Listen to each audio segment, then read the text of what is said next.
the fast is that the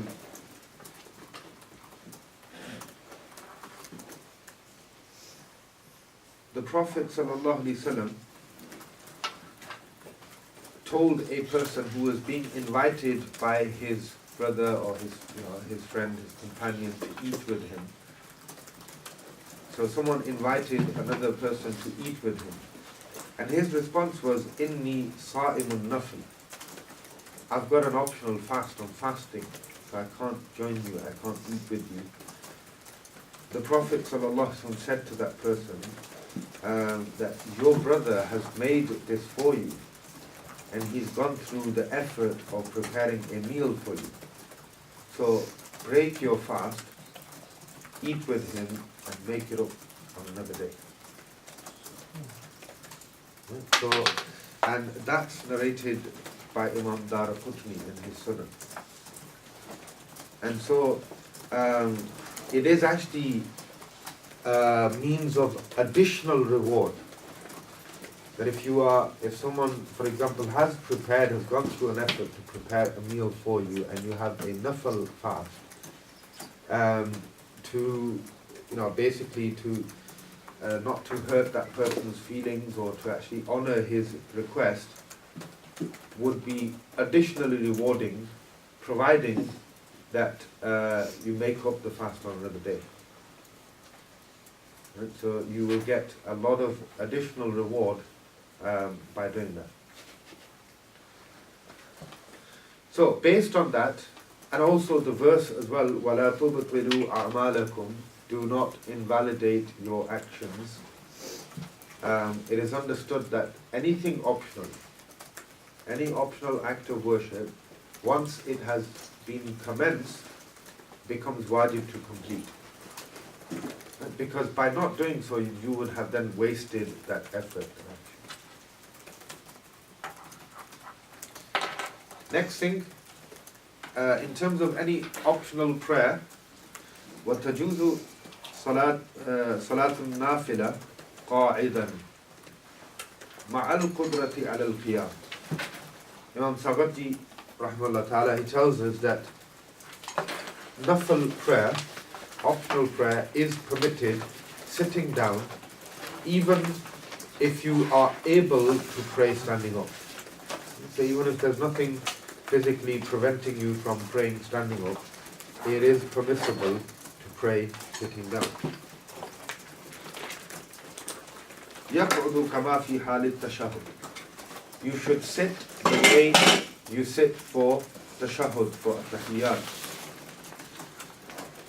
This is based on a narration of Sayyidah Aisha Siddiqa radiyallahu ta'ala anha. She says, كان رسول الله صلى الله عليه وسلم يصلي جالسا. The Prophet صلى الله عليه وسلم prayed sitting down. فيقرأ وهو جالس.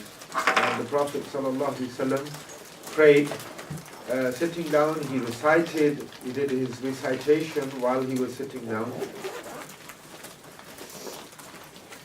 And when there was, so in this narration, she says, when in his recitation there were maybe 30 or 40 verses remaining, the Prophet ﷺ then stood up. And so then he recited while he was standing. Then he did ruku, ثم sajada, then he did sajda, ثم يفعل في الركعة الثانية مثل ذلك. Then the Prophet ﷺ did the same thing in the second unit. Right, so that started off sitting down. This is obviously optional prayer, and the Prophet ﷺ was reading a lengthy recitation, because if the remainder, which implies that it was small parts, if the remainder of his recitation was 30 to 40 verses, then what he prayed sitting down would have been much more. So he was doing a lengthy recitation, and the Prophet ﷺ sat down for the majority of that recitation.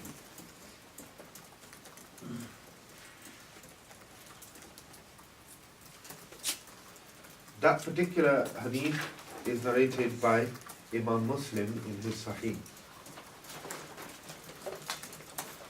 However, Imam Safarji also does tell us that the prayer of someone who's sitting is half in reward of the person who's standing.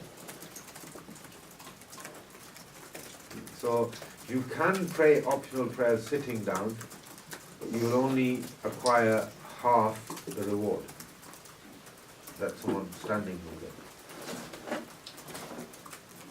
It's obviously, innamal a'malu binniyat, actions are rewarded based on intentions, and also it depends, the reward of any good deed primarily is based upon khushu', is based upon having sincerity in that act of worship.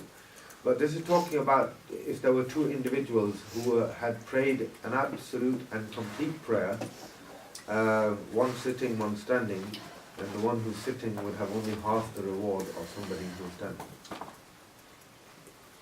But there may be cases where somebody who's sitting, although he's sitting, is praying it with so much, sincerity and focus and devotion, that somebody standing, will not earn as much reward as him. So, but yes, as an individual, you should be making an effort, because either way, you're going to pray the same. You as an individual, so you should be making an effort to pray standing up where you can with nawafil to earn double the reward.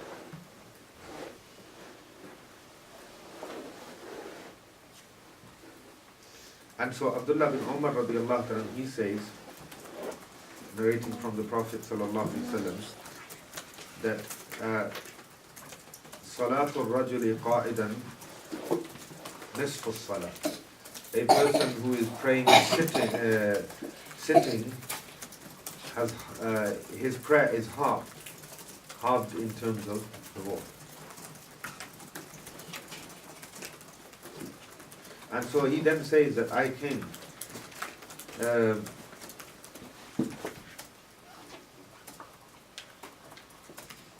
Sayyidina Abdullah bin Umar radiallahu anhu, he says that I saw the Prophet sallallahu alaihi wasallam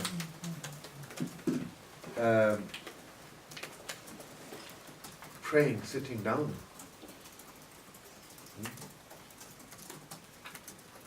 فوضعت يدي يدي على رأسه. So he says that I saw the Prophet ﷺ praying sitting down, and so I just sat down with my hands on my head, thinking. And so the Prophet ﷺ asked me, he said, Ya Abdullah ibn Umar, he said, oh Abdullah ibn Umar, what's wrong? And so Sayyidina Abdullah ibn Umar radiallahu ta'ala, I replied, I said to Rasulullah sallallahu alaihi wasallam, I was told that you had said that a person who prays sitting down only gets half reward, and yet you yourself are praying sitting down.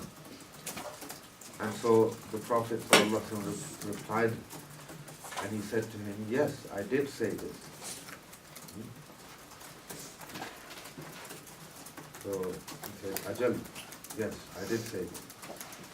But, lakinni lastu ka ahadin minkum. I'm not like any one of you. So, again, that thing about sincerity and devotion and those blessings that the Prophet ﷺ is accumulating during his prayer, no one can imagine.